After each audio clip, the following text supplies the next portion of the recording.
right, a very good morning to you waking up to us. It's Wednesday, the 27th of the month of March. You most welcome from wherever you're watching us from. It's a great pleasure having you on this morning. And my name is FARISH Majid, and we are going to be doing this with you up the hour of 9 a.m. and this is the Kokoliriko morning updates, and definitely you will be able to know of what is happening in the world. One reason you must also be part of, and stay tuned, and shall be also letting you know what is happening in the world of sports as well, because we do not exclude anything, because really we are here to keep you informed. And definitely if you want to be informed, definitely watch National Television Kokoliriko live show each and every Mondays to Fridays from 7 a.m. to 9 a.m. is the place for you to be watching. And definitely this is the show also that you will have an impact on you in terms of also wanting to know of what is happening in the world of current affairs. So it is not by mistake for you to be here. Definitely we are going to be doing that with you up the hour of 9 a.m. And my name is FARISH Majid, and we are also going to be letting you have a chance to participate and also share your ideas, feedback on also really what you think we shall be able to discuss on the show here. And because this is the show, please, that does not really also leave you out, as so many things keep on happening out there. And now to begin off the discussions, that is with National Unity Platform. Yesterday we did have a press conference.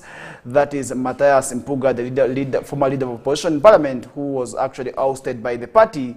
And now he did actually say that he is not going to also leave the party, and definitely he's not going to leave a party that he formed and the party where he is a founding member. So there's no way he's going to be leaving NUP. And so many people have been asking whether he's going to leave NUP. And now it is clear, because really after being ousted from the position of commissioner there, after really the claims of eating money, really which did not really go well with some of the party members. For instance, the party president, where they have not been looking eye to eye. And Matthias Mpuga says up to date he has never met the president, that is Robert Chagulanyi Sentamu, and he looks forward to actually having a meeting with him, and he is willing actually to meet him if at all the president wants to him to meet. And remember, these issues have always been there, and these have actually drawn mixed reactions among some of the party members, that is of NUP. And I believe all this will be able to have an implication that is on the national Unity Platform ahead of 2026, because really you realize all these fights could be happening maybe for reasons, and really may also really cost the party in one way or the other. And I believe this could maybe, in my own opinion, also cost the party negatively, because you realize that where this man comes from, that's in Nyendo, in Masaka, he has his following, and really he has, because so many people take him there as an orator, so many people take him as one of the instrumental leaders, and this is given by the fact that he has been voted several times. And that is where also I believe if National Unity Platform is to have a strong bond, that is in Buganda, some of the reasons, maybe in some of the areas, that would also really be quite good, because you realize that National Unity Platform has always often demanded, that is for the resignation of, that is the Massacre Nyendo member of parliament there, to also really step aside. That is really to also really pave way as investigation the matter commenced. And remember earlier this year, he was also really removed off, that is from the post of that is the commissioner, and really, I mean, that is leader of opposition, where he was replaced, that is by Honorable Joel Sanyonyi, who is now the leader of opposition in parliament today. And really you realize all this may be also costing, that is really the NUP supporters, more so those who love and are affiliated, that is to the Nkungwe Nyendo Masaka MP. Really you realize all this will have an impact, that is NUP, that is ahead of 2026. And now somebody also has also echoed on the same topic, and really, and you realize that the Speaker of Parliament, Right Honorable Anita Among, has said really that NUP has no powers, that is to call the former leader of opposition in Parliament, really the commissioner. Really that is something also we did see the Speaker of Parliament, right, and Honorable Anita Among also commenting there. And so many people have said a lot of issues about this matter.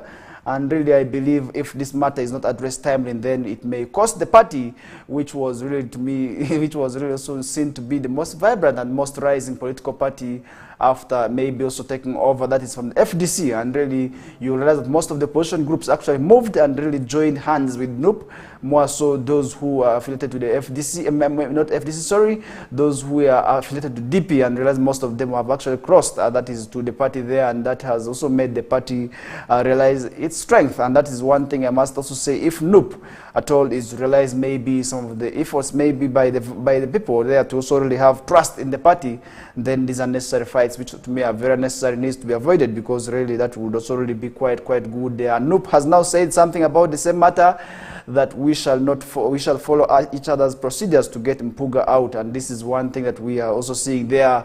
And the National Unity Platform Party has scoffed at Mr. Matthias Mpuga's decision to defy the party's request to step down as the Commissioner of Parliament, alleging that he is really also is being ill-advised by the Speaker, Right Honorable Anita Mong, and that is also something we are seeing there. And speaking recently on Tuesday, the new deputy spokesperson, that is Mr. Y. Mufumbiro, noted that the embattled Nyendo Mkungwe legislator is a corrupt official who really sat with the direct dictator. Really, that is something also really they are saying, and they believe this member of parliament has been working under opposition, but really has also been working for maybe other people. For instance, the government power, which I don't know, I don't have any ideas about, but I really also want to say this matter needs to be addressed really in a way that is suitable, because at the end of the day, really you realize that 2026 is not very far. We are just some few months, that is to 2024. And really realize that the months actually less than 24 months really, and this is something I must say, if at all these party groups maybe address this issue here, and then definitely they need to sit down and also draw means of maybe avoiding some of these challenges before the matters come out of the public. Because if these matters come in the eye of the public, then definitely the public also really will have doubts. And this is one reason we may see the number of people voting in ahead of 2026 also reducing, because those who maybe we have supporters of NUP or any other party would also really maybe shy away from the politics and really also shun voting, because they feel they may not also really get the trust that they need from these elections, and they may think that the election may not be transparent. So that is one reason also I must say this party needs to come out to address this matter very, very timely, so that this issue is addressed once and for all. And this is one thing also really we are seeing happening, and really Mr. Mufumbiro remarks came out, that's a amendment, after Mpuga vowed not to leave NUP or step down from the parliament job as commissioner. So I think this is one thing also really we are seeing there really, and I feel this matter needs to be addressed timely, because if this matter is not addressed and somebody out there may not be knowing what exactly happened. But really, if I'm to quote Mpuga's statement, and this is what he said: "I am a founder of NUP. I did not just join from nowhere, but I was part of the founding blocks where I serve as the deputy president that is in charge of Buganda. I am also here to reaffirm that I am not leaving NUP, and I am not here to do anything to destroy or kill it. So whoever thought they were holding me out, I am here for keeps," Mr. Mpuga vowed. So I think this is something also really we did see, and it is getting interesting, and I believe all this will have an impact that is ahead of 2026 elections, and really how will it play and to whose advantage is it going, because you realize that today so many parties are reorganizing. You can really see what the NRM party is doing. They are reorganizing and preparing themselves for 2026 and other years to come, but other political parties are still having infights, and really which to me is very, very unfortunate there. And really this is also really something that the opposition groups believe has been fueled by other people really, and I don't know if that is true, but really I want to also believe that this matter needs to be addressed, and only the way to go is also really ensuring that all these matters are put aside, because if this is not done so, then we may also really not realize the party really also being spread to other areas, because we will have to see also NUP MPs may be coming from the other areas. For instance, outside Buganda, more so in northern Uganda, more so in western. We want to see more maybe NUP MPs coming from those ends. That would also really maybe also make the party very, very strong and vibrant, as we believe maybe the opposition groups have ever been there over time. But really, if this continues with the fights, where we're also seeing fights within FDC, we may also see the numbers of legislators coming from NRM being overwhelming there. So I think to avoid maybe that, let the groups also go down and sit and let them go back to the drawing boards if at all they are disagreeing. What can they do? Because up now, Mpuga said he has never sat with the party president, and that to me is very, very unfortunate, and really there is need for them to sit down and amicably resolve that issue there, and that is something also really we want to say needs to happen. And Mr. Mpuga also faulted NUP leadership for failing to interest themselves in critical issues like the recent elevation of the first son, that is General Kainerugaba Muhoozi, to the Chief Defense Forces, and the reappointment of the commissioners who allegedly got involved in the electoral malpractices that is during the 2021 general elections. Those are some of the issues maybe he felt the party needed to put more emphasis on, rather than just fighting him in terms of the issues of the commissioner money here and there. that to him is not very, very fair enough. And really, that is something also really we did see happening. And however, Mr. Mfumburo said the party has never mooted any plans to get rid of Mr. Mpuga out, urging him to respond, that is, to the critical issues regarding the shillings, that is 500 million service award, which he received under unclear circumstances. So I think that is something also really we did see the party member also really urging maybe to Mpuga to respond to there, because they have never asked him to step down out of NUP, but rather they have to, maybe they were also calling him to explain that money here and the other circumstances which he received that money. And later the Speaker of Parliament, Ms. Among, has informed NUP that they have no matter mandate to recall Mr. Mpuga from the parliamentary commissioner job. So I think that is something also really we are seeing. Can that really also give strength? That is to this party, this member here really who may feel disgruntled. So I think to avoid all this, there's need for now everybody to really go back to drawing boards, more so those who are affiliated to this party. That would also really be very, very good. And if you remember, in a letter dated, that is 25th of March 2024, the NUP Secretary General, Mr. Davis Rubongoya, Mr. Among, stated that under the law, political parties are limited to nominating candidates for the election to the office of the Commissioner of Parliament. And she was referring to Rubongoya's letter dated March 18th of 2024, in which he was communicating the NUP party's decision, that is to recall Mr. Mpuga as the Commissioner of Parliament and replace him with Francis Zake. And this is something really very, very much interesting there, and I believe this may not really also have maybe yield fruits, because at the end of the day, if you really know the relationship that is between the Speaker of Parliament and Zake way back then, definitely you will be able to know what I'm talking about, because at one time Zake was also really ousted out from one of the positions as commissioners really there. That to me really would also really not work, because if at all this is not addressed, then definitely the replacement or the candidate they are bringing on board may not also really work very sufficiently there. That would also really also cost the party. And leaving that aside, let's move now to Senegal, really where we are seeing the president-elect Faye vows to govern with humility. That is something we did see happening, and really recently, where Senegal is said to have voted for one of the world's youngest presidents. And now we are seeing that, and Senegal's opposition presidential candidate Bassirou Diomaye Faye, a political newcomer popular among defected youth, promised on Monday to govern with humility and transparency. That is something also we did see. Faye said to be declared the next presidential winner after his main rival called him to concede defeat, thanked Macky Sall and other candidates for respecting Senegal's democratic tradition by recognizing his victory well before his official declaration. So I think that's something we did see also happening there, and provisional results showed Faye with that's about 53.7%, and Amadou Ba from the current ruling coalition with about 6.2%, based on tallies from 90% of tallying stations in the first round of the vote. The Electoral Commission said Ba and Sall both congratulated Faye, who turned that's 44 on Monday, and he is going to become one of Africa's youngest presidents, and whereas most of our presidents are actually above the age of 44. And they hailed the outcome as a win. That's for Senegal, whose reputation as one of Africa's most stable democracies took hit with Sall postponed the vote. So I think this is something also really we did see happening. That's in Senegal there, and the peaceful transition of power that's in Senegal would mark a boost that is for democracy in West Africa, where there have been 8 military coups since 2020. So I think really 8 since 2022 is too much, and really with these elections, so I think we are going to be having some bit of democracy and maybe also some bit of stability in that country there, and really would not expect really also this government to be ousted through this coups here, because at least he's coming through a democratic process where there was voting.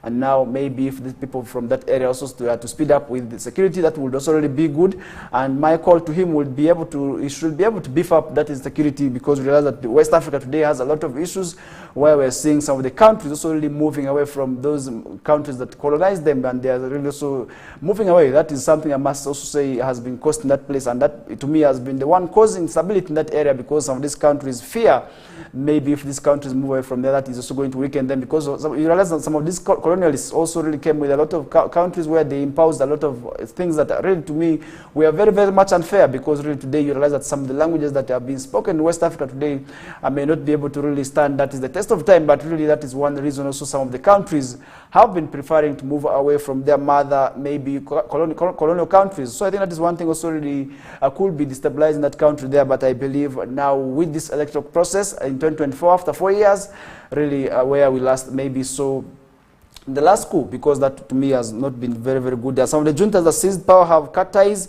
with traditional regional power brokers such as France and the US turning instead to Russia for help in their fight against jihadist Islamic groups. So I think that is something also we are seeing happening that is right in Senegal, and really I believe there's more that needs to be done. And Senegal's international bond rose on reports that FARE was close to being declared a winner, reversing sharp falls from earlier in the day. Many hope that the vote will bring stability and economic boost after 3 years of unprecedented political turbulence and several ways of deadly anti-government protests. So I think all these are now going to be addressed in my own opinion, and I believe if at all FARE, who is still a young man with just the age of 44, I really believe he is still having the energy and will be able to do very much in terms of addressing those issues there. And full official results are expected to be announced. That is by Dakar Appeals Court. That's on Friday, where we are going to be witnessing maybe all those happening in that Senegal there. And young voters, FARE owes much of the success that is to the backing of FARE brand opposition leader, that's Osman Sonko. Really, that is something also we did see happening there, and who was barred from running due to defamation conviction. And the two former tax inspectors who were both released from jail this month campaigned through under that slogan, Diomaye is Sonko, promising to fight corruption and prioritize national economic interests. So I think that is something also we did see happening, that is in Senegal, and particularly among young voters who in the country, we are among the students who contribute more than 60% of the population, where most of the 25 struggle to find jobs. Those below the age of 25 still struggle, that is to find jobs there. And FARE promised to dedicate more state resources, that is to help the youth. And really today you realize that most of the youths really happen to be that is within the poverty line, because they struggle a lot to get the jobs which are really not there, and most of the government jobs are not really also incorporating the youths. That is why they are really going through a lot. And today you realize that in most of the governments in Africa, most of the struggle and emphasis has been put, that is to elevate and eradicate poverty among the youth, which is really something that I must say is very, very good, because they are the majority population, and in most of the countries you realize that most of the population is youth.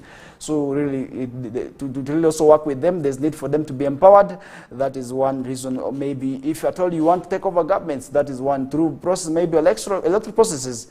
One people you need to target is the youth, because once you have the support of the youth, definitely the rest of the groups will just come to your support, because they're the majority. I want to say maybe also that is one reason also why people need to work together to also really support the youth, because the youth today really go through a lot. That is why it is very, very much important for people to support the youth there. And angers around Sonko's prosecution grew when authorities sought to postpone the election by 10 months in the vote. Really, that's something also really we did see happening. And investors, we are very worried about whether a new government should be less business-friendly than South's government, which attracted investments into infrastructure. That is something also really we did see happen. And remember, Senegal is set to start producing oil and gas this year, and FARE has promised a raft of changes, including plans to renegotiate oil and gas also contract there. Still, he sought to reassure that investors last week the country would respect its commitments. Those are the promises he has made to the people of Senegal, and how far will he go with that? That is definitely something I do not know, but I believe if at all, maybe also listens to people's concerns, that would also really be quite good there. And moving away from that, coming back to Uganda, the Uganda government spokesperson tipped on strategic communications, and remember the spokespersons of these government agencies really play a crucial role, that is in terms of also really doing certain government jobs, but once they do their work, we really, without maybe the necessary training, that would also really affect their work very, very much there. So I think to avoid all those, the Ministry of ICT and National Guidance, in collaboration with the International Security Organization, has pioneered that is initiatives to refine the approach, that is to government communication, that is in Uganda. And during a retreat that's in Moroto, Dr. Amina Zawed, the Permanent Secretary of Ministry of National that is ICT and National Guidance, highlighted the significance of that's collaborative effort that is among the government communicators. Really, that is something also really we did see that. And remember, as government maybe communicators, there is need for you to also really work with the rest, because somebody may ask you information of maybe what is happening in the other agency, and yet you are relatedly working together, and really once you fail to answer these questions, it may also really be very, very much unfair for you there. So I think to avoid all this, that is why the retreat for the treatment, maybe also for the training of these people, is very, very much important there, in my own opinion, and I believe that would also really be quite good there. That also to really address the gaps the gaps that have been there in the communication sector, most especially among the government agencies. And the agenda of the retreat involved around modernizing government communicators to match the pace of that technological advancement and to utilize the developments of public benefits. So with the change in technology today, really, people may not be able to solely wait for maybe communication from other models. So I think really there is need for these people to work together and be maybe also trained, that is in all the sectors, because once information may be needed and we're elsewhere, we need communication from you. We're not going to be waiting for you to come back.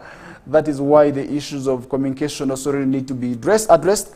And the issues of also really training these communicators also is very, very much important there. And objectives included enhancing the credibility and efficiency of government communication, building public trust, and nurturing to top-notch communication talent that is within the government sector. And really that is something also really we did see happening there. And Colonel Emi Katabazi, the Deputy Director General of that Internal Security Officer Organization, emphasized that is the necessity of a paradigm shift that's in the mindset of government communicators to support the revolutionary goals of the government. So I think that is something also really we are seeing happening there.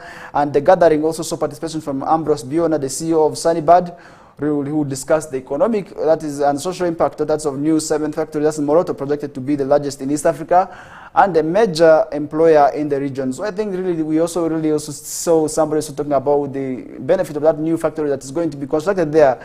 And I believe recently I've been talking about the youth who are majority suffering from that is unemployment, and really I believe that factory is also going to incorporate a number of them, and really for them to also really earn something small for themselves that would also really beef up maybe their livelihoods. And I really believe that is something also really we are going to be seeing happening there. And the venture is expected to significantly reduce the cost of cement production and play a regional community development, including that's food security and regional educational scholarships. So I think that is something also really we want to see happening there. And the Government's Communication Officers Forum, established in 2022, is now being revitalized to ensure that government spokespersons and communicators work together effectively to convey the government's socio-economic and developmental message to the public. So I think that is something also we are seeing happening there. The officials say the retreat in Moroto was a step that is towards improving government communication in Uganda. Really, that is something also really we want to see happening there. That would also really be quite good. And that brings us to our first break over the show. This is the Kokoliriko live on West Nile Television. In case you're just joining us right now, please don't touch that dial as we bounce shortly from now. My name is FARISH Majid. It's a great pleasure having you on board this morning. Thank you so much.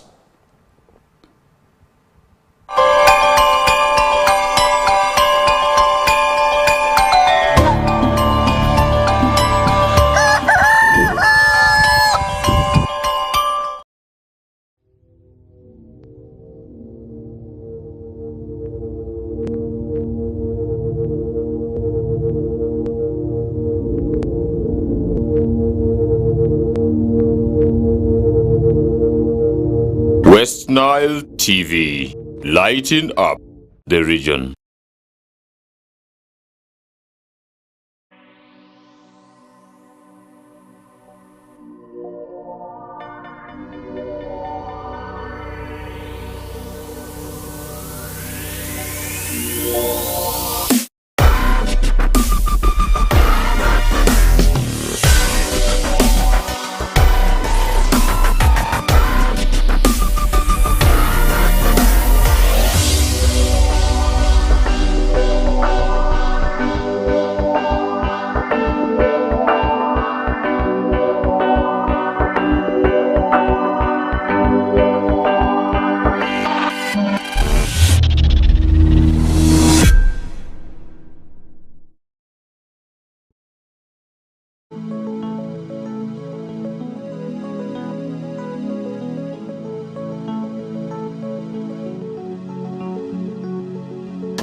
region AFCON, all 52 games live only on Star Times. Star Times brings you Africa's biggest football tournament, AFCON 2023, live in English and Luganda commentary. Starting January 13, don't miss Mo Salah, Sadio Mane or Nana. Lead the hunt for gold as they take center stage. Renew your Star Times subscription today and enjoy all 52 matches in HD live on Sports Premium and Sanyuka Prime. Star Times, the official broadcaster of AFCON 2023. This message is powered by Techno, the official sponsor of AFCON 2023.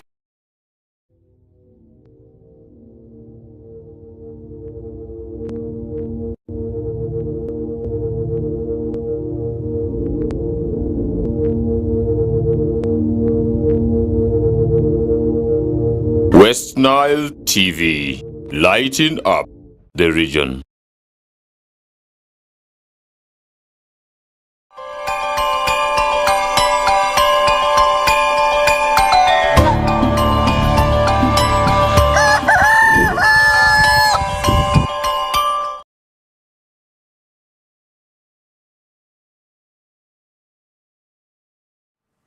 All right, welcome back from that short commercial break. This is still the Kokoliriko live show on West Nile Television. It's a great pleasure having you on this morning, and from wherever you chose to watch us from, we say thank you so much. And really, where you're watching us from, you can also really share with us maybe where you're catching the show from this early morning.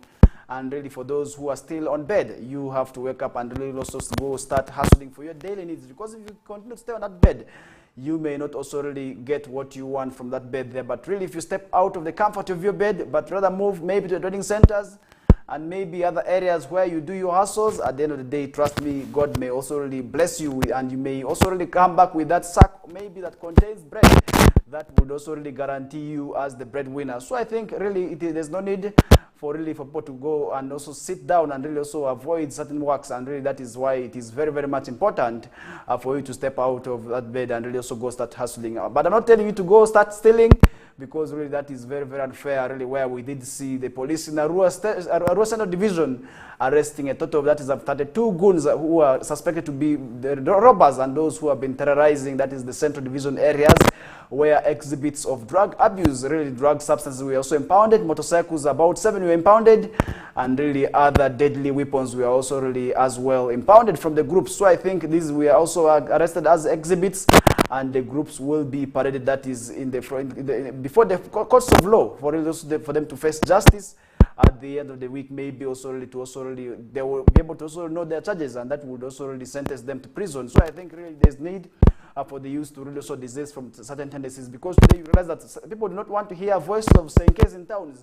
Once somebody is moving with the phone, once they listen to the voice of Senke, then it becomes really very, very much fearful for them, because they think these are the robbers, and really that is something that I must say is very, very much bad there. So I think youths, we need to avoid certain of these activities. We need to embrace walking. Let's ride border, let's do cleaning, let's really do other things really that would also really bring for us money, rather than just sitting there and wanting to steal, which we think maybe is the easiest way to maybe make money. And really these groups were arrested from the areas of Central Division, maybe in Lumumba area, where we did see some of them also being arrested. That's from Arua primary ends.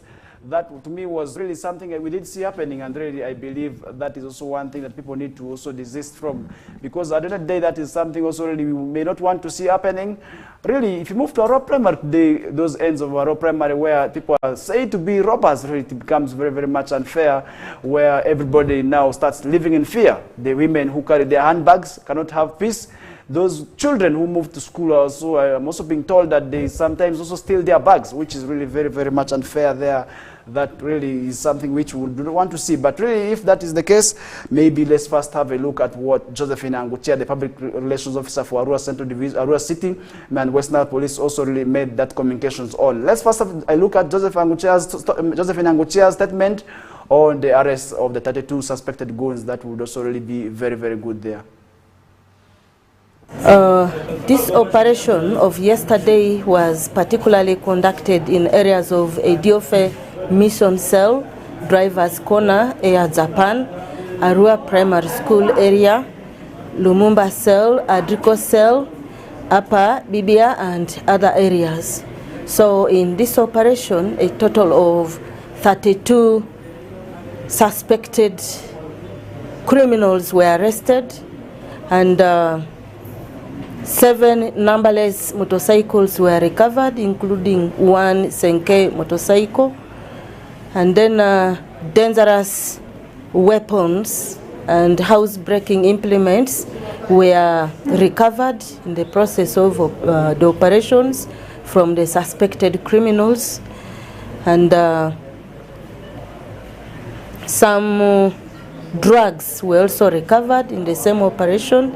Our officers recovered seeds of marijuana, crushed marijuana, and then rolls of marijuana, which are ready to be sold to the criminals to be used in order to conduct their illegal activities.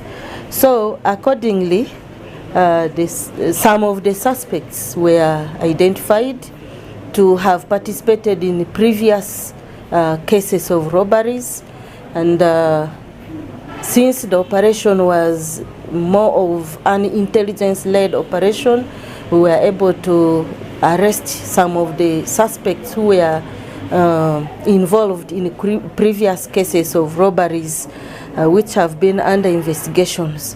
Their names were given, their details were given some time back, but police was yet looking for them.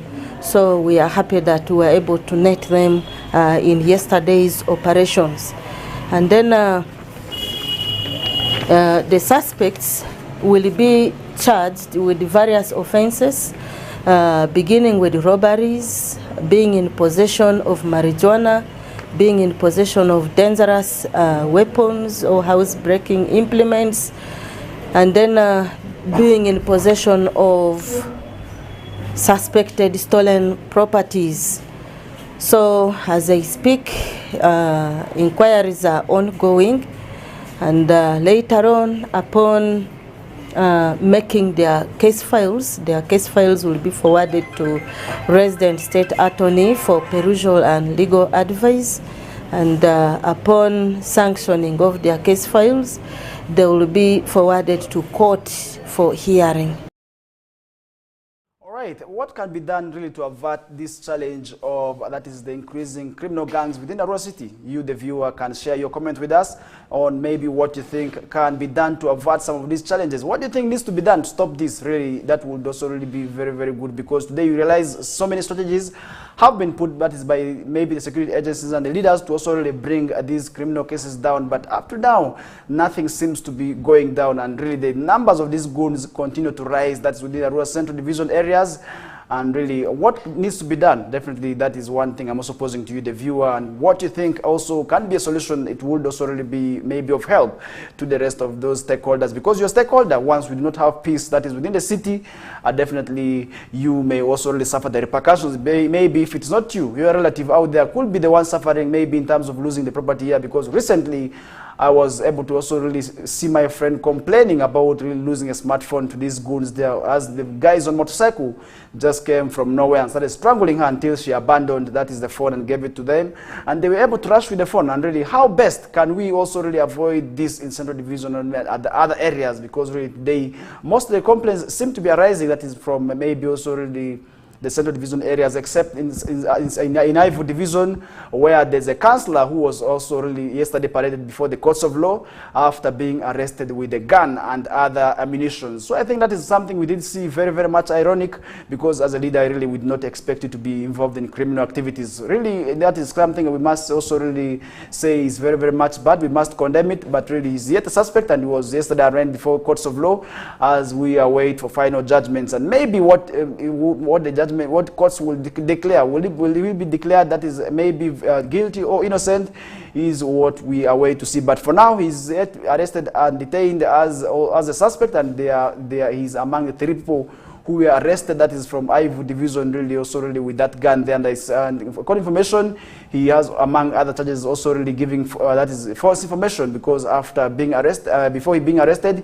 he had actually picked the gun and really reported to police that he fought the criminal gangs, and really that is one reason as to why he was able to get the guns from him. But really that is something which did not go away with police, and investigations show that he has actually been terrorizing the areas, that is of Ontoparaka and the neighboring parts of Democratic Republic of Congo, where he has been carrying out his operations from, and using this gun here, which is said to be an AK-47, and other ammunitions which we also recovered from the group. And the three were actually sentenced yesterday to were paraded before courts of law as we await for final judgment and what court will be able to say. But really, putting that aside, I don't know what to think needs to be done to also really solve this challenge of the criminal gangs that are really on the rise within Arua City. Today you realize that these boys who are on motorcycles, most of these Senke motorcycles, people are not sure of them. Really, I think that is one reason as to now I may not be able to buy a Senke, because I do not want to be looked at as a thief, because most people have the Senkes very much they are taken to be thieves, because the community is now having that stereotype, that negative mindset, really, that those who are riding on Senke motorcycle are the ones that actually grab the phones.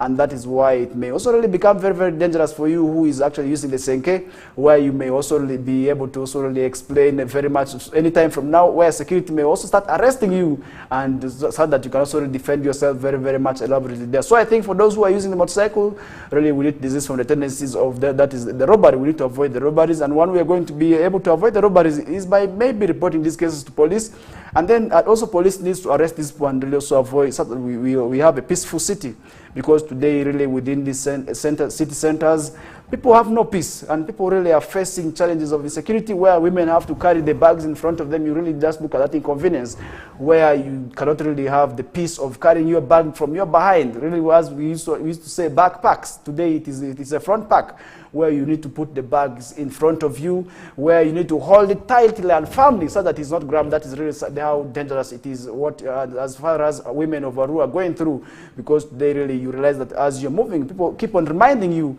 really these vendors keep on reminding you that really you need to be careful at front, you need to do this, you need to keep the bag in front of you. All these are the comments and the recommendations people keep on making while you're really moving, and that shows how tense it is to move in Arua City. And that is also something I must say, how it is making it difficult for people to really freely exercise their roles of moving within the city centers, because really there's freedom of movement, but really that freedom of movement has been very much curtailed by the criminals that in Arua City in terms of theft. And I believe there's also need now for people to really work together in terms of avoiding these challenges here. But I don't know how you think as the viewer, and what exactly needs to be done to avoid these challenges. That is also something really we are seeing, but most of the blame that has been put on parents. More so domestic violence has also been very, very much greatly contributing to that factor there. And if you move away from Arua City, even if you move to Amuru, where we are seeing also GBV cases are said to be contributing and costing and also throwing many children out of school. That is how dangerous it is in Amuru, and that summarizes that topic on gungs. And really parents now have to fulfill their mandates of raising their children and bringing their children very well in a manner which to me would also really be said is very, very well. So I think to avoid all those, there's need for parents now to work together with their children and also have time with their children, and the parents who we are also said are the very much contributors to this vice in Arua City, more so those who have abandoned their duties because of maybe domestic violence and other issues, because today you realize that most of these children have actually been attributed to single mothers who raise the children. So how do you think needs to be, maybe also needs to be addressed? That is something I also want to call upon each and everybody out there now to share your opinion with us. You can also hit that comment box, and I will be able to also really read it clearly with the rest of the viewers, and what you think needs to be addressed, maybe to address this challenge of the security that is among also the criminal gangs that are terrorizing the society, and where is this gap maybe coming from, and who do you think needs to address this, and where and how exactly can this challenge be averted, is maybe also where you can share your opinion with us, and I will be able to really read it clearly, and we shall be able to really reflect it on the screens and see it and share it with the rest of the viewers out there. That would also really be quite important, maybe to also really up the security that's of maybe in the city center. And really putting that aside, let's move now to Amuru, where the issue of GBV is said to be costing the education of many children, where hundreds are said to be dropping out of school because of lack of support, and also really lack of maybe also the issues of maybe the domestic violence. Really, let's have a look at the video and what the stakeholders there are saying in relation to the issue of GBV that is in that area. That would also really be quite good. Let's have a look at what is happening in Amuru in terms of GBV and how it is impacting on the studies of the children in that area. Thank you. One of the biggest problems that I have seen students facing, both boys and girls, generally is domestic violence. Domestic violence. Because if you see, 80% of the students that are, in fact, the whole Omoro district, because I've moved to several schools in Omoro, almost all of them in this Onsa thing.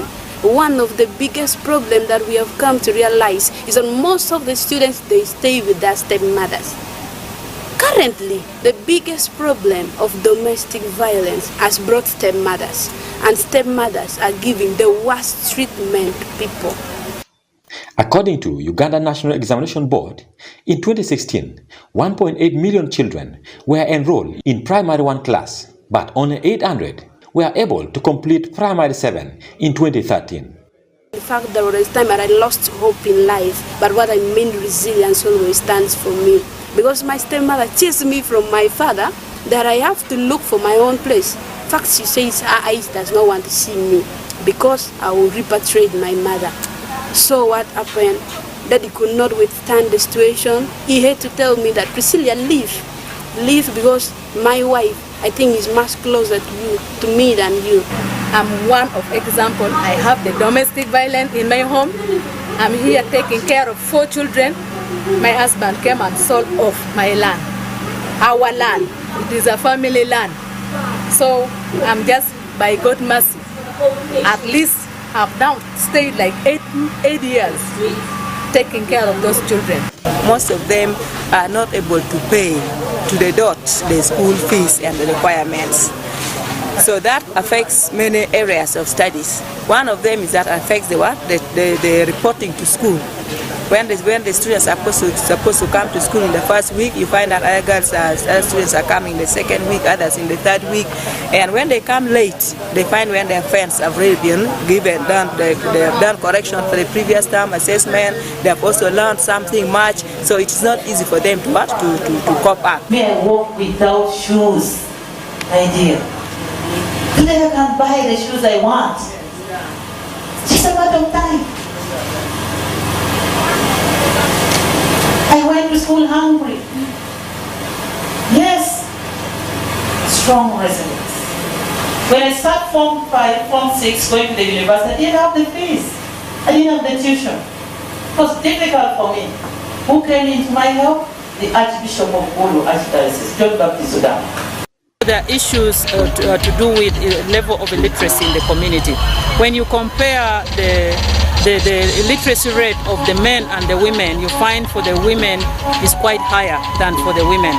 And this trickles down up to the schools. When you look at the schools, the enrollment at schools for the girl child is very high at enrollment stage, P1, 2, 3, 4, it's very high, but in higher classes, it gets so low. And those who succeed to go to secondary, there are very few always. So there's high level of dropout of the girls from school compared to the boys. Really, where these children step out of school and really once they drop out, where they go next? I must say where they go next is doom, because really you realize that most of these children today who are engaged in drug abuse are actually those children who are said to have dropped out of school. And really today, according to information from Butabika Hospital, officials there are decrying that is congestion at the hospital really due to the showering cases of mental illness. And really today you realize that so many children and youths are actually that is admitted in at that facility there, and that shows also to us that so many are engaged in that in drug abuse and other related issues. So officials at Butabika Hospital really also have raised concern over the congestion at the facility, really as the number of mental illnesses continue to rise, and that is something also really we did see, and this was revealed during the awarding ceremony of 370 students who completed certificates and diplomas at Butavika Hospital of School of Psychiatric Nursing. That's on March 25th of 2024. That is something also really where we did see this complaint arising, and Ms. Naku added that statistics indicate that the country is grappling with a huge burden of mental health problems that are largely unattended to among children, adolescents and adults. So I think this is something also really we did see happening there, and Ms. Naku also urged government to upgrade the quality of that is the psychiatric nurses in the country. Today you realize that these nurses are actually very much few, and also really to upgrade their health and also really upgrade their status, to me, is the way to go, and that would also really help maybe in terms of doing their work, because today you realize that not only everybody who is a victim of mental illness could be maybe using drugs. Today you realize so many cases could be causing that. Today you realize also tendencies of maybe also not sleeping enough, alcoholism, are all contributing to that. So I think there is also need for people to sit down together with their children, and also maybe the teenagers also to avoid certain of these activities and let them have time to also really see to that they avoid these mental illnesses, which to me is something that is very, very bad, because it costs the generation and may cost the entire generation, and that would also really not be quite good there.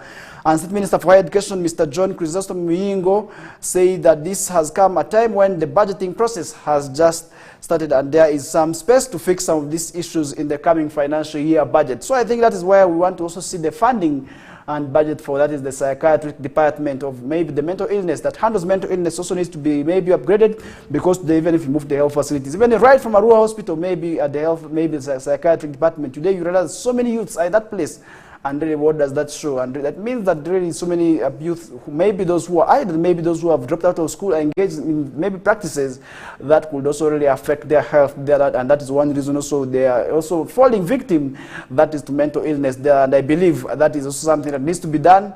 And if at all, if these youths are empowered and also telling them that they need to deviate from tendencies of drug abuse, that would also really at the end of the day help them move away from the tendencies of drug abuse, which would also really improve on their livelihoods, such that they deviate and leave the issues of drug abuse aside, because drug abuse really is something that has very, very much costed and really the students. And today really you realize that during the recently concluded ball games, I was able to move around Barifa, where I did see a number of students really engaging in drug abuse, really, which was really quite unfortunate. I really could not believe what my eyes were also seeing, because you realize that these children, these teenagers below the age of 20, or maybe perhaps those who are above 20 but below 25, we are really using these deadly drugs, for instance, drinking alcohol, smoking, and really that was quite bad.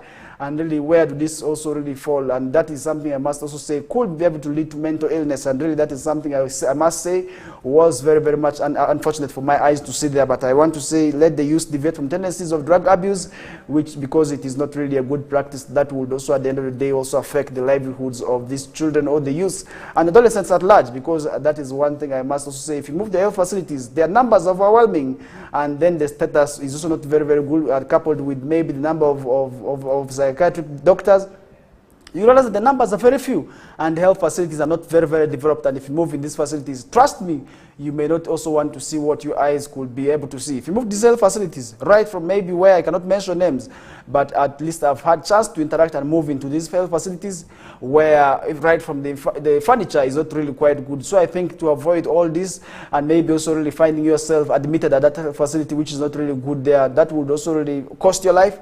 Then there's need for people to deviate from tendencies of drug abuse, because drug abuse is not the way to go.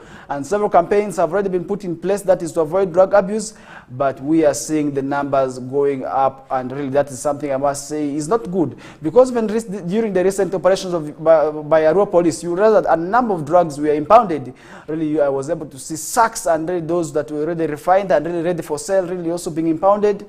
That shows us maybe how much young youths are engaging in this practice. And that is one thing also I want to say, people need to deviate and really leave that issue aside. That would also really not be quite good. At the end of the day, that would also really affect the livelihoods of these young people there. And the State Minister really made these remarks and really called upon the doctors to be calm some of the issues are going to be addressed. For instance, the issues of low funding, and then also the issues of the infrastructure could be incorporated. That is in the next financial year budget, which is just set to start in the month of June. And that is where also the next financial year will be able to commence at. So I think Mr. Muingo added that the Education Ministry has embarked, that's on the review of the curriculum to effectively enhance competence-based education and training in health institutions. So I think that is also something we are seeing happening there. Ms. Harriet Kawagala, the principal of Dabiga School of Psychiatric Nursing, say that drugs, alcohol, and depression are the main causes of mental illness among adults. And really, you realize that today some of the youth are going through a lot.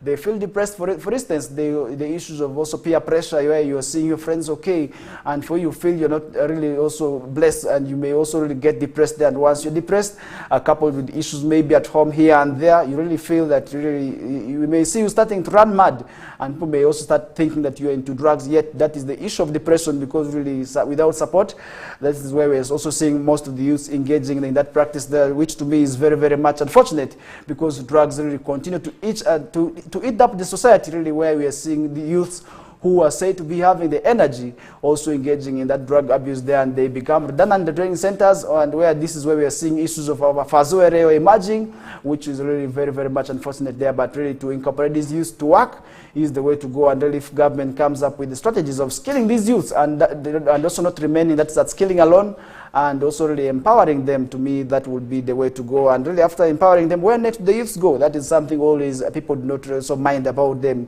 And we also failure to trace where these youths go to is also another maybe failure, where these government programs, for instance, skilling in the youth, which we have seen happening elsewhere in the country, because government has established a number of these skilling centers. Even in Western sub-region, we have one in Zombo, where youth are supposed to be skilled in hands-on skills. For instance, those who want to become maybe electricians, those who may want to also become drivers, those who may want to also become builders are also being trained in these facilities. And for not forgetting those who want to become tailors, and all these are to impart skills that would also really make the youths earn for themselves. But really, without capital, I must say it becomes unrealistic, because once I have the skills but I don't have the capital to go and start working, it becomes very, very much difficult for me there.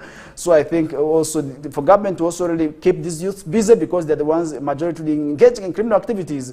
And really, we have been told that drugs, which are actually the ones causing this criminality, because they get the courage from these drugs, and they become fearless after really consuming these drugs. That is how they engage in their criminal activities, where they are seen to be robbing a number of also places, and where we are seeing them breaking into people's houses, where we have seen issues of this burglary also the rise, because these youths have no fear now after consuming these drugs.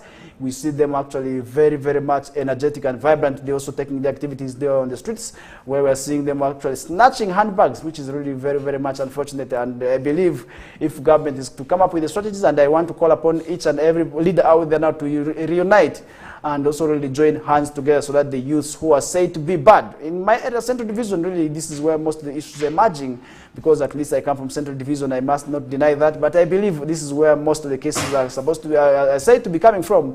And most of the areas labeled to be dark spots are also actually within Central Division. For instance, areas of Lumumba, areas of San Siro, areas of Araprema, where I come from. Really, these are areas that are said to be bad. But really, how do we engage the youths is also another question that maybe we need to look up to, and that would also really answer the questions as to why these numbers are increasing. And really, that does bring us to also another short commercial break. We bounce back shortly, and we shall be able to really go through some of your comments and what you think we are discussing here and there with you. For now, it's a short commercial break. Thank you.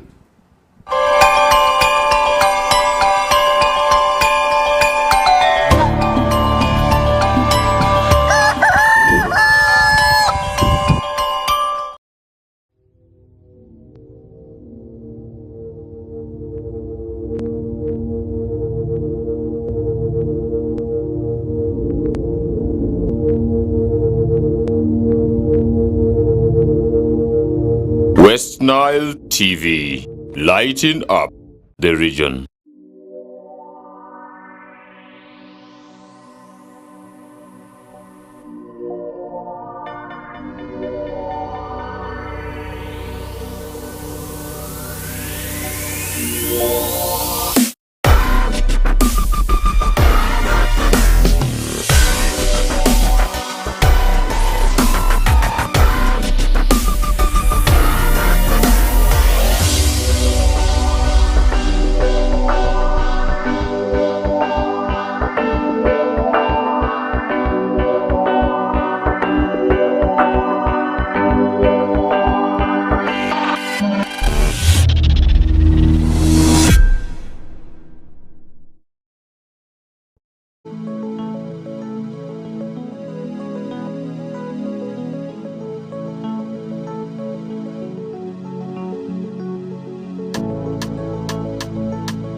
AFCON, all 52 games live only on Star Times.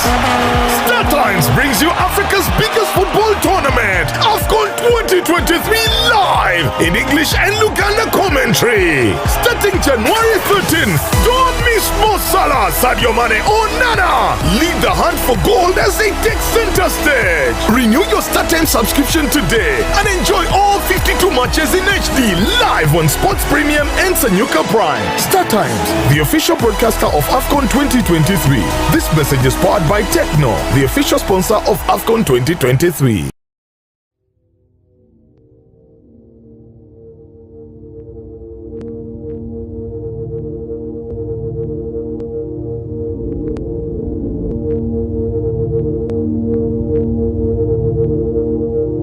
West Nile TV, lighting up the region.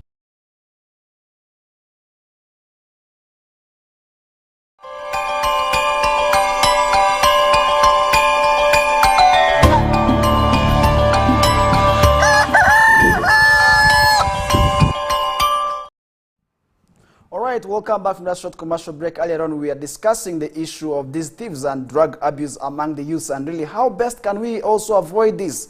That is something also really I did ask maybe a number of you to also really share your opinions at, and if you can just briefly go through some of your comments.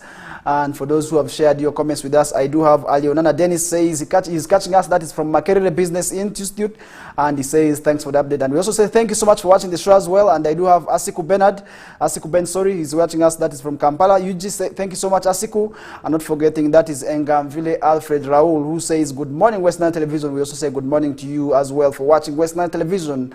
And not forgetting that is Pilgrim Jibwa Bernard Mayobi from Ambachi. He's also saying good morning and nice work. And also really we want to thank you so much for being part of that show there, and really also making sure that each and every mornings you watch the Kokoliriko morning updates on West Nile Television. That is one reason we're here to also let you know what is happening in the world of current affairs, because as West Nile Television, our #1 goal remains, that is to enlighten the region. And one way we are going to be enlightening the region is through also sharing ideas with you and the viewer, because you also has to participate, that is in enlightening this region. Yeah, it is not going to be only our mandate as West Nile Television alone, but you too also has a role to play in terms of achieving that, because if at all we see maybe a West Nile that is very much lit up, that would also really be very, very good for us, and it will make all of us proud. And that is one thing really I must appreciate each and every one of you who is watching us this morning, and really want to say thank you so much. And moving away from that, where we also really let's look at still related to security. Mob burns truck and lynches suspected cattle thief in Kayunga. That is something we are seeing on papers this morning, where we are seeing angry residents of Namabuga village, that is in Chitimbo sub-county, Kayunga district, on Monday night burnt to ashes a man that allegedly they caught transporting that is stolen cattle in a vehicle. So I think this is something really we must also really see happening, because theft, it has become theft. People's animals in the villages, right from the villages, cannot really also have security guaranteed, because today people are sleeping with the animals and the cows, because, and maybe, for instance, the cows and the goats in their houses. That is because of the issue of theft, and that is one thing that you will be able to sort of maybe also hear in the villages more so when you move in some of the rural areas. I was recently in Terego district where I had a number of confirmations and confessions in relation to that, where people are now saying they cannot really also leave their houses for the animals to sleep, and that is why they will prefer maybe the animals to sleep in the houses, and then for them they can sleep outside, because security issues have become really threatening that area there, where people are said to be stealing their animals, the goats are disappearing, even in Maracha the same cases are being reported. And really how best can people ensure that they leave the issues of theft, because theft has become theft. Right from the theft of animals in the villages today, you realize that if once you move the butchers where these things are slaughtered, and then also the abattoirs where these animals are slaughtered, you realize that so many people are there spying, because they are waiting to see if somebody can turn up with their animals. And in most cases, we have also seen people coming up with their animals, and this is one reason also we have seen at times people being lynched at the right from the abattoirs. So I think to avoid all this, these people deviate from tendencies of theft, because theft is never a good thing. And really the vehicle in which this man was traveling was a Toyota Canter registration number, that is UBG 270W, which the thieves were using to carry the stolen animals, which was really vandalized and burnt by the angry mob there. And Ms. Beatrice Ajwang, the Kayunga district officer in charge of the criminal investigation department, who visited the scene, said the deceased, whose identity is yet to be established, and the alleged accomplices still at large, on Monday night raided that Mr. Stephen Bogere's cattle farm and stole 5 heads of cattle. So I think this is something really which is really very, very much unfortunate. Unfortunately, that way we are seeing people still engaging in theft. And really to avoid this, how best can we also ensure that our animals are safe? Because today, as I said earlier on, some people opt to sleep with their animals in the houses and they tie them on the beds. Really, that is how unfortunate it is. Some of the animals, in terms of disease outbreak, it may also really become very, very much deadly for them there. For instance, if you realize maybe how maybe look at the zoonotic diseases which can be spread from the animals to the humans, and then from the humans to the animals as well, you realize that this may not also really avoid certain of these activities, where it may become very, very much difficult. For instance, for those who may also really want to sleep with their animals because of the issues of insecurity, because today where we are seeing a lot of insecurity cases emerging, more so in the rural areas, this is now forcing people to sleep with their animals in their houses, and they are tying the animals on their beds. And really imagine, as a father, as a mother, you're there on your bed, and then the animal is here crying and making noise for you. I don't know how that can also really be looking at.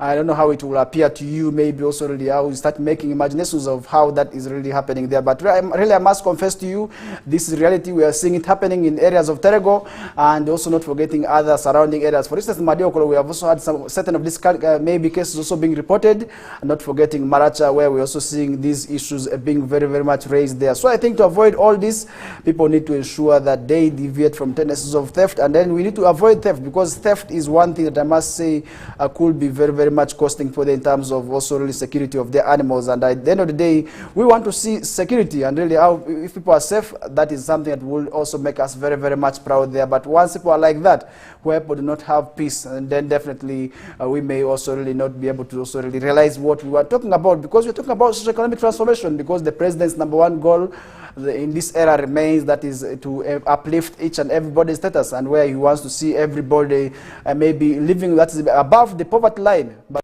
when people are keeping their animals, and really others who do not want to work just come and take the animals like that, that becomes very, very much unfortunate. Then Mr. Mwase added that when the thieves realized that they had been ambushed, the driver lost control and the vehicle veered off the road into a ditch, and that is where maybe he was able to be intercepted. And one of the stolen cows died, but the 4 others were recovered, and the wreckage of the vehicle was also towed, that is to police. And one of the stolen cows died, that is one from the area, and really that is one thing also really we also did see. The reports indicate that the area has been receiving a number of numerous cases, but now the areas, that could be maybe serving as a warning to those who may also really want to engage in that practice there. And I want to call upon each and everybody really to deviate from tendencies of theft there, because theft really is not something good. Because really imagine, as a father, as an uncle, maybe as a big brother, you are arrested from theft of animal, really, you are killed because of a cow. then definitely that is something I must say to also really move away from that. And that comes back to maybe the community, because as members of the community, you have a big role. The police may not be everywhere. Really, that is one thing I must also really call upon each and everybody, because the police is not going to be everywhere. It is your mandate as people of that area to really ensure that there's vigilance, there's maybe security, in terms of also working very, very much hard to maybe reavert some of these tendencies that could be happening maybe elsewhere in the neighborhoods. So reorganizing yourself into patrols, that would also really serve maybe as a security measure, so that maybe you will be able to intercept those who carry out the operations at night, because you realize most of these operations for theft are carried out at night by these unscrupulous people. So I think to avoid all those, there's need for people to now ensure that they also really work together, and let people also ensure that they do not oversleep. That is one reason also that would also really at the end of the day avoid tendencies of the theft. Really, that would also really be able to also really maybe avoid that. And moving away from that, at least 10 mourners have been confirmed dead and 20 others injured. That is in Rakai road crash. That is very, very much unfortunate, where you are going to mourn another person and you also die on the way. Really, that is something I must say is very, very much tragic, and it's really a pity to those who may also have lost their lives.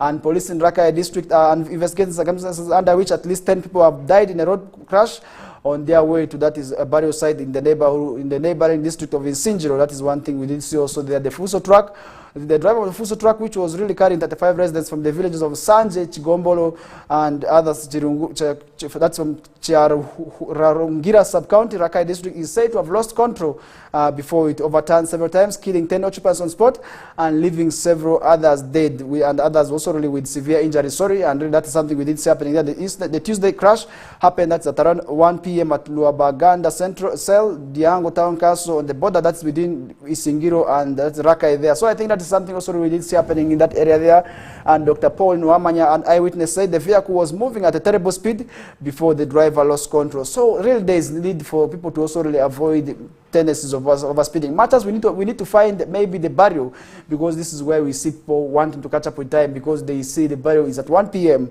Maybe at 2 p.m. people are beating time. They want to really reach before the barrier, because that is the most important thing for them, because they want to find maybe people burying. But that, to me, is not the goal, because even if you arrive still after the person has been buried, there are people you're going to find at home there. You can still mourn with them. And this is one reason people need to avoid tendencies of overspeeding, because overspeeding has been attributed as a factor, really, that has been contributing to most road crashes on our roads today. You realize each and every day at least there's a case of somebody who is losing his life, that is to a road crash reported on our roads there. So I think to avoid all those, there is need for people to really also avoid, that is, issues of the road crashes, and maybe the speeds really which we are talking about today, and that would also really be quite good for people to avoid there. But really, once we are seeing tendencies of overspeeding, that is really very, very much unfortunate, where also police maybe also needs to come up and clearly say, investigate these roads, and really police patrols would, to me, be the solution, where we are seeing maybe a vehicle carrying more than 35, because this is, to me, is overloading, and coupled with the overspeeding, where it becomes very, very much difficult for them there. That would also really be quite unfortunate, because today you realize that most of these cases, even those reported for vehicles ramming into the other packed vehicles, most of them have been attributed to, that is, overspeeding. So how can we avoid tendencies of overspeeding? Really, that to me would be the way to go, because today you realize that at least each and every day we are reporting a case of an accident happening on our roads. What can we do? That is one thing also really we need to also ensure that we talk about, so that we avoid tendencies of overspeeding. And now I want to make it quite simple to you, the viewer. If at all you're traveling in a vehicle and where the driver is overspeeding, please, you have the mandate to tell the driver, please reduce. But in most cases, sometimes you also realize that it is these same people who are giving the drivers the morale. Where the driver was overspeeding, they are telling, they are cheering the driver. This is common with the students. And really, that is one thing I must say is not the way to go, because accidents are really very, very much dangerous. Much as we say these are sudden unexpected occurrences, but really you can also expect, because once you're overspeeding, what do you expect? You definitely expect an accident on the way, because really, as much as we say accidents are sudden occurrences, but really once you're overspeeding, I must say you must be in the know that any time from now you may also be a victim of accident. And that is one thing I must also really say people need to avoid tendencies of overspeeding.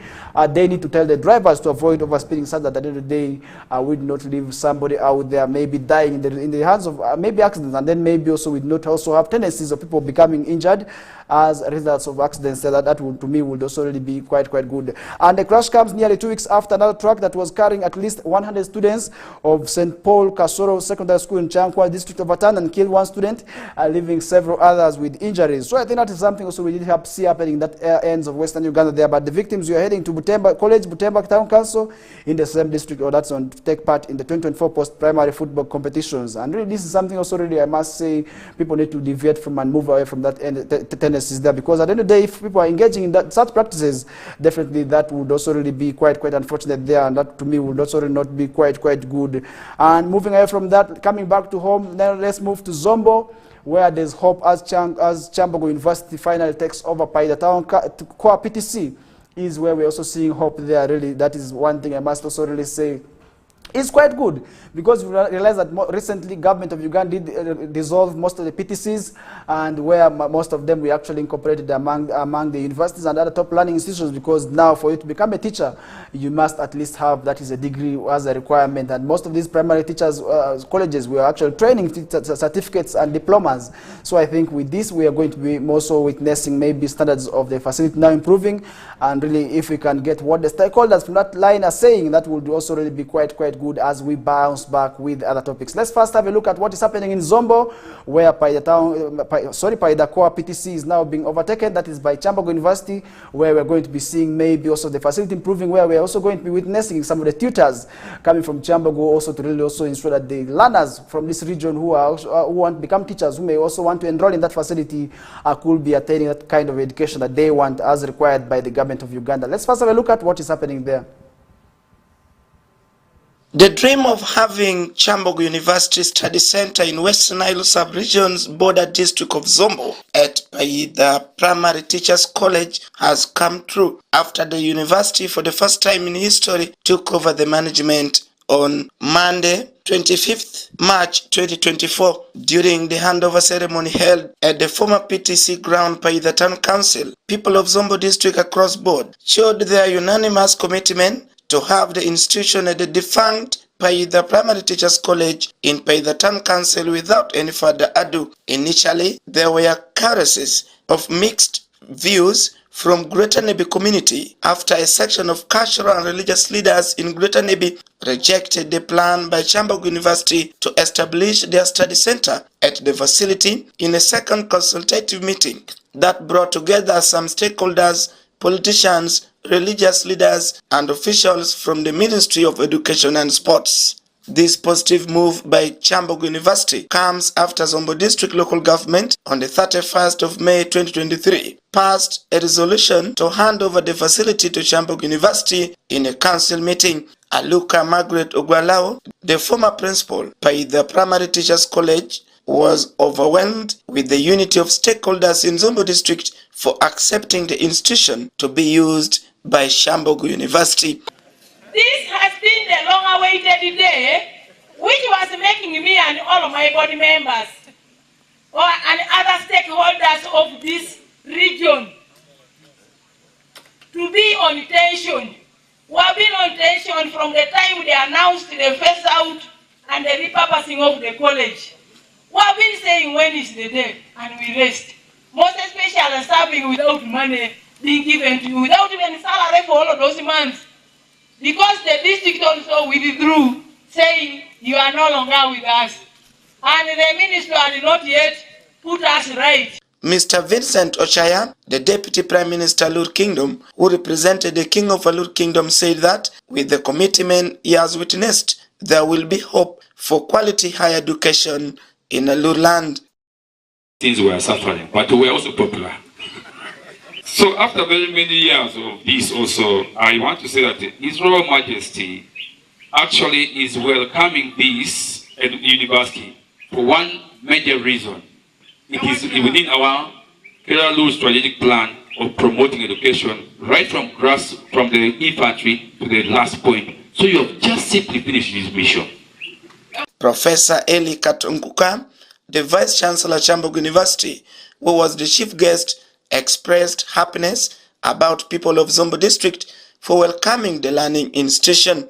The National Teachers Policy 2019 recommends the operationalization of only core PTC, leaving colleges like Paida and 22 others with no option but to close automatically across the country. Support of the local people, support the establishment of the campus. And I'm glad to see that we have that support here. We have the support of the King and the Prime Minister, who said he was a DJ. I wanted to be a DJ, but I never qualified. So the Prime Minister supports it. We have a lot of support from the local government, LC5, the RDC, the Member of Parliament, and Simon, our friend Simon Dujanga. Under the National Teacher Policy 2019, government has provided framework to guide the professionalization of the teaching profession and to streamline the interventions aimed at standardizing teacher-related issues of all education levels. The minimum qualification for all teachers in All right, that means that our learners from this sub-region may not also really need to now go elsewhere to attain this education that is for the teachers also, and that is one reason also we must embrace these institutions. We have quite a number of them in Western sub-region.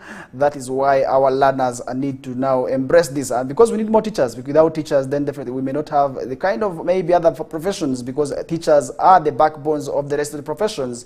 And the primary level is actually very much critical, and this is where we also need very much strong foundation. And now for those who may not also want to become teachers, these maybe training institutions are there now, and once they have been taken and maybe also accredited, and where there is hope, there is need for us to embrace these institutions. That would also really be quite good for us to also really see that we become teachers, and we need more teachers. And still relatedly within the education sector, stakeholders consider special needs students in tertiary institutions. That's also another thing we are seeing happening on the stories this morning.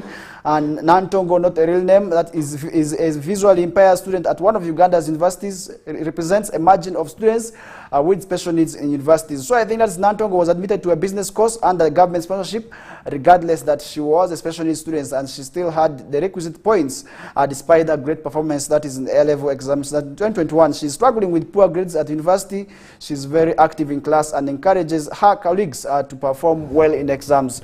Yet her results have been low for the last 2 years. So I think there's need for now, maybe the university also need to consider the special needs, because you're not going to examine a special needs person just like how you're going to maybe also examine somebody who is able-bodied. So I think there's need for lecturers also need now to understand maybe the kind of students in their classes, because once you do not know your students, the way you're going to assess them is actually going to be similar. It's also going to be the same, and that is why maybe cases where courses, for instance, of Nantongo, which is not her real names, emerging. And also I want to implore now these teachers who may also embrace our institutions in the near future, where they want to become teachers, also to have those considerations really for those special needs interests and children, maybe students and pupils. That to me would be quite good there. And the reason behind this is poor performance is partly because that she never completes her work during examinations, and really that is one thing also examiners need to be mindful of when they're giving time. So sure, you're not going to expect somebody who is disabled, for instance, one who is visually impaired or somebody who is handicapped, to also really write the exams at a speed really where we see at least those able people can able to complete, because in most cases our examinations are 3 hours. And really I want to call upon now these examiners, if at all the real exams for those who are able-bodied or able persons is 3 hours, at least for these people who are maybe victims of the disability, at least let theirs be 6 hours. That would be very good, and that would be quite important, so that at the end of the day we also realize our dreams of having incorporation and maybe also inclusivity of the PWDs in our education system. The reason really she has actually elaborately explained is that timing is key while sitting for this examination, and she is given the same amount of time just like the rest of the students, and out of the 3 compulsory numbers she must attempt in an examination, she normally completes 1 number before it is time. That really, this is something I must say could be costing so many people with disability out there. And now I want to have also a call to those maybe relevant authorities to have the considerations for those people with disabilities, so that at the end of the day we not leave them behind. And Nanton will most likely graduate with past degree instead of probably a first-class degree, she had been given attention to if she was a special needs person, because you realize most of these universities today do not have the considerations that is for the special interest groups. And how can we also ensure that we assist this? And there are several non-Tongos in higher education institutions who never had time really to also go through these handicapped situations, and really they must be going through a lot. And to evaluate success, the fish, the lion, the monkey, and the snail have been invited to climb that is a tree. It is not fair. So I think this is something also really that could be very, very much affecting them there. And Uganda ratified international agreements that support students with special needs, and therefore institutions of higher learning are required to set up policies and procedures to assist these students. And that, to me, is the way to go, because today you realize that at least a total of 519 special needs students sat the Uganda Certificate of Examinations in 2022, and out of them, 154 had low vision, and 179 had that is physical disabilities, and 120 had that is physical impairments, and 66 had that is other diseases. So I think this also really went through the A-level examinations, and really also and after that, where do they go next? Because at least under UC and USCE, the considerations may be there, but at the university level, how many universities have maybe the criteria also of assisting these people with disabilities? How best do you think that these universities also need to really also help them? Because at least I've been to some of the universities where we're also seeing these PWDs going through a lot. And today now we are seeing most of the universities also really having procedures to care for them, and that is one reason also they are now also having considerations in their buildings, and the buildings need to have at least floors that can allow these PWDs, more so those who have maybe challenges with walking, can also really go through up maybe to their facilities if that at all the lifts are not there. And let the facilities also really have those considerations. At least I've been able to move to some of the facilities, even right from Western Sub-Region. At least I was able to see these facilities having, for instance, the places that cater for these PWDs, and that is why they can be able to roll up maybe where the lecture rooms are, because today you realize that some of the lectures keep to be shifted, and most of the universities do not have lectures in one place. Today you are seeing them in this room, tomorrow the other course unit is in another lecture room. So I think all this may also really be able to affect these PWDs who may not be able to really attend the lectures, because the lectures may not be on the ground floor, and once the lectures are not on the ground floor, definitely once it requires them to move maybe to the first floor, the second floor, the third floor, it becomes very, very much difficult for them. Really, that is one reason also really I want to say, if at all people are constructing these buildings, more so those people who are given the contracts to really build for these high institutions of learning, let them also really draw plans also for catering, that is in terms of these PWDs, so that they are also not left behind. And if the university climate is the same like the one of Nantongo, then definitely we are going to be seeing so many people being put out. But in your own opinion, what do you think can be done? There is need for sensitization of educators in the institutions of higher institutions on the management of special needs and children with special interests. So I think, for example, that there is time should be extended, that's for the PWDs, and that is one thing also really we may also really be able to see them sitting their exams very much vividly there.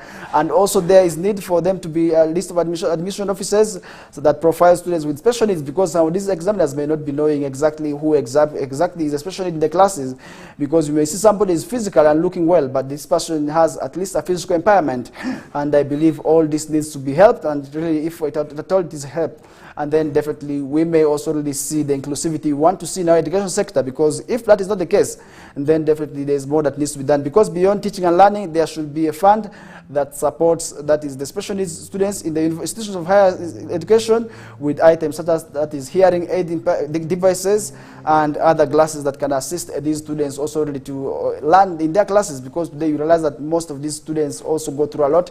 And recently, by the way, right from Arua, we did see the PLE results, that is for the PWDs being released, and I must say the results were very, very much alarming.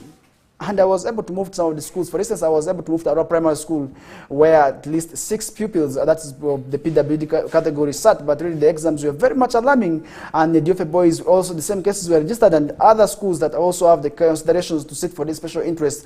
But today you realize that at least after PLE, there's no way these students are going to go to. Most of the secondary schools do not have maybe the units for the PWDs. At least in some of the schools I've mentioned, there's that unit for the PWDs. For instance, the unit for the deaf at our primary school, and at the DFA we at least have had, and maybe also days happening. But elsewhere, the secondary schools are lacking. Where next they go to is another question that we must also really talk about, and that forces our PWDs to after really studying maybe from where they did to now freely start mingling with the secondary schools at the secondary level, with the normal students, and that becomes very, very much difficult for them to sometimes also grasp some of the aspects, because some of the teachers may not be able to have the side interpreters, which may also really become very difficult.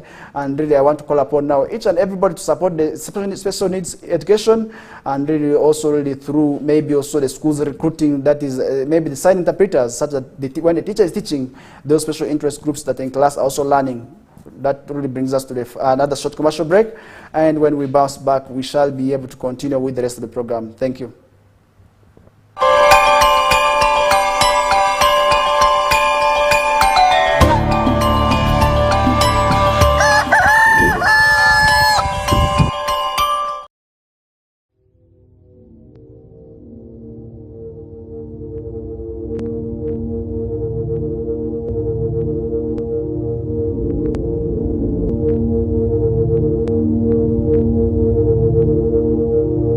West Nile TV, lighting up the region.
AFCON, all 52 games live only on Star Times.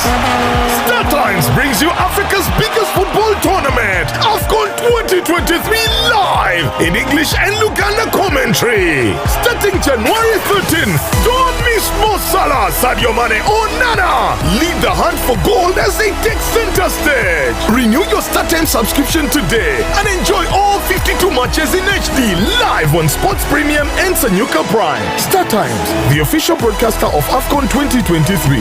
This message is powered by Techno, the official sponsor of AFCON 2023.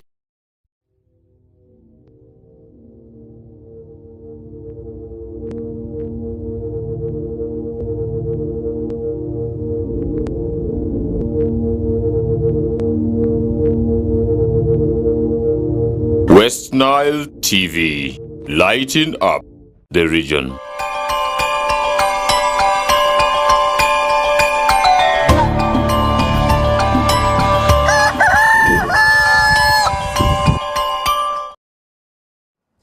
All right, welcome back from a short commercial break. This is still the Kokoliriko live show on West Nile Television, and really it's a great pleasure having you on board this morning as we head towards the evening of the show. And up next will be the news bulletin Lubarati, with that is Fete Emmanuel together with the team who are already in the kitchen cooking the news for you also to be waiting to eat. And that is one reason you must also really wait for them, because once they come up, they will be giving you that best dish that is in the language that you best know, which is Lubarati, and that is for those who understand the language.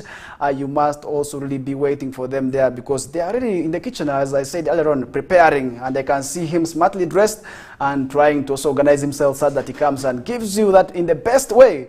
And really, I must say, you must just be waiting for them. And before we get to that, public transport whose grip that is Kampala is also something we are seeing on the papers this morning. And public transport in Kampala for long has been having a challenge, leaving commuters grappling with inefficiency and disorder, while city authorities struggle to rein in the chaos. So I think that's something we are seeing.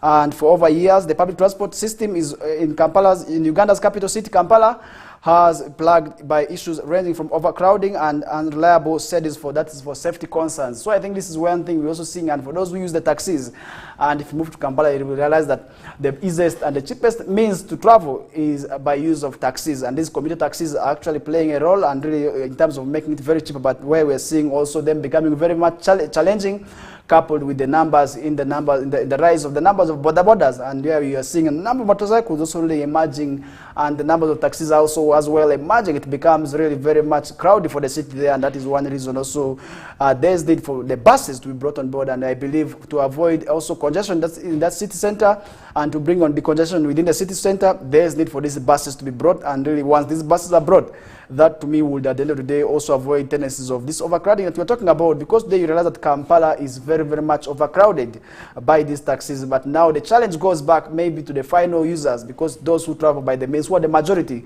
who use the public means, for instance, those taxis, once maybe this maybe is also implemented, it may also come with its own negative repercussions today, because you realize that a number of challenges are being faced, that is by the transport sector, most of those who use the taxis and border borders. Motorcycles operate that is in a way that is said to be haphazardly and often ignoring that is designated routes and pickup points. This unpredictably not only causes inconvenience but also poses a risk to those who use the taxis. So I think this is one thing there's need for this people to now also ensure that they work together and work very, very well with this, maybe the guidelines that are in place to avoid these tendencies that are happening in Kampala. As Kampala grapples with the ongoing challenges of the public transport system, there's need for comprehensive and sustainable solutions that have never been there since time immemorial, because all these have never been there.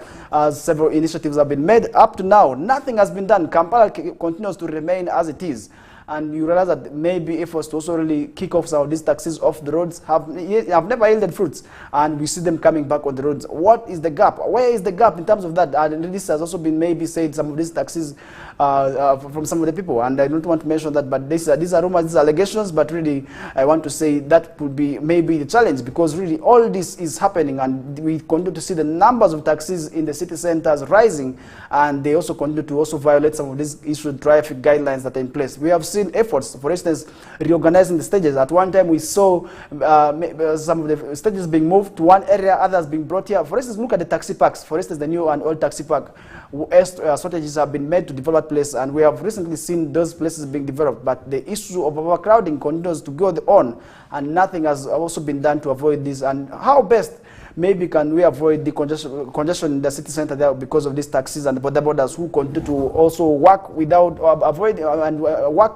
without really obeying the issue traffic guidelines in place. So I think there's need, and for now, everybody to ensure that they avoid certain of these activities. That to me would also really be quite good there. And to me, that is the way to go, because if that is not the case, then definitely that is also something we may also really see happening there. Now to summarize the discussions, we yesterday did see the elections for Mub's Arua campus going on, and this is for the Guild Prime Minister race, because at Arua campus they did not have a Guild President, but rather they have the Guild Prime Minister, and where we did see two candidates pulling up for those votes, and where we did see a total of that is 500 ballots being brought at the facility, and really we did see at least that is 339 votes counted, and out of this 2 were invalid, and really where we did see 307 becoming valid, where the race between that is Adui Joel and Apamaku Godwin also did go on, where Apamaku Godwin was declared winner after scooping, that's 202 votes, and really compared to his opponent, Adui Joel, who scooped, that is 135 votes, and that means Upper Godwin will be the winner, that he was declared the winner and will be the one leading, that's the 10th guild, that's of MUB's Arua campus.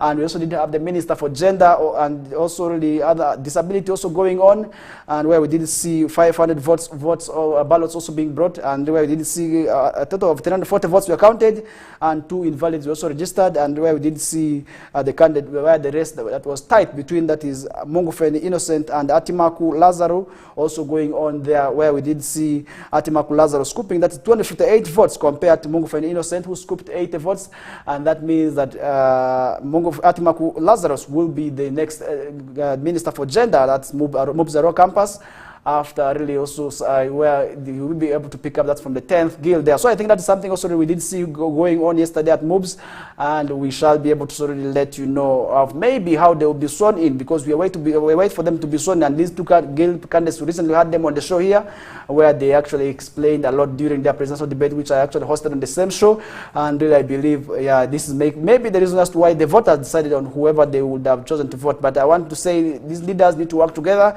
in terms of also really ensuring that these institutions also grow. That is one thing also we want to see happening, and really I want to say that is where we summarize our discussions with, and really say that is where we also want to see maybe we summarize with the world of sports, and where we did see South Sudan finally qualifying to the African Cup of Nations stage on away goal rule, following their goalless draw against Sao Tome and Principe this last evening. So I think this is something we did see happening yesterday, and after really that goalless draw there, South Sudan is something I must say there is need for people to actually open up their eyes on this team, where we are seeing this team becoming very, very much stronger there and very much determined.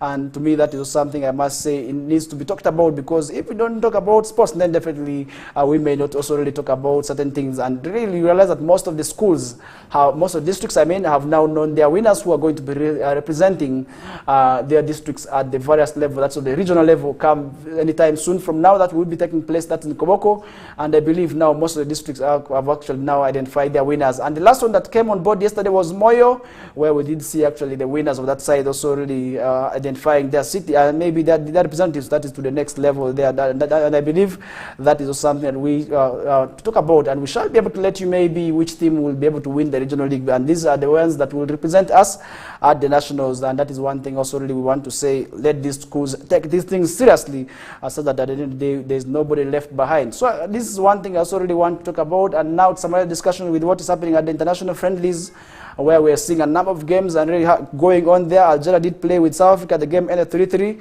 Mali played with Nigeria, and the game was won by Mali 2-0. Burkina Faso played a 1-1 draw, that is with Niger, as well as Morocco was also beaten. Morocco also played with Mauritania, and the goal ended a 0-0 there. And Togo played with Libya, and the game also ended 1-1, where we did see El Salvador also playing 1-1 with the Honduras there going on. And Nicaragua and Cuba, some of these countries may also be hard to you, maybe the viewer for the very first time, and this is where we're also seeing these names becoming very, very much difficult for them to also be mentioned. Nicaragua also played with Cuba, the game ended 1-0, and Peru also did go on, that's with Dominican Republic, and the game was beat 4-1, I mean, and that game was won by Peru. And Argentina also played with Costa Rica, and the game ended 3-1 there. Also, we did see a number of games also going on there, and that's one thing I must say, as the teams are preparing now, as I also want to call upon the districts, maybe the schools that are going to represent the districts at the various levels also to prepare. And remember, in Arua City, the games were also marked by violence, where we did see at least 10 people are said to be arrested, and some of these are suspected students, and now they are being detained at that Arua Central Police Station following the recent chaos that was at Barifa, following the game that's between Vara SS and Arua Secondary School, which did go on there, and Vara was actually beat Arua Secondary by really 4 goals there. And this is something I really must say was a surprise to many people, because they did not think that maybe Vara could beat Arua Secondary, the defending champions, like that. But I must say, this is sports. Anything can happen once you're not organized very, very well there. You may also really lose it out there. And really that brings us to a closer of the discussion as I continue to talk about that issue of also the arrest and these people are going to be paraded that's before courts of law, and they will be sentenced for different cases, among which is robbery, because this is where they will be able to be charged for. And that brings us to a close of today's discussions. I want to wish each and everybody a happy day, and for those who shared your comments, we say thank you so much. And up next is the news bulletin with Fete Emmanuel, who is already here to give you what is happening in the world of news. Stay tuned, and we bounce back tomorrow for the Thursday edition. Tomorrow we shall be having guests, and we are going to be talking about one issue that is also something that is being happening there, that is human trafficking and how we can prevent it, because today you realize that most of our daughters who leave this country really, and our brothers who move to maybe the Middle East, are said to be trafficked, and really that is one issue also. We are realizing that they are going through a lot, and tomorrow we shall be having experts, and we shall be talking about that. And remember, we have this topic which you need not to miss, and how we can prevent, that is human trafficking, and we shall be having these leaders, and tomorrow that we'll be able to also take our day with. And for now, allow me step out, and as a pave way for that is the Oilers and News team to come through with the news bulletin. Thank you so much.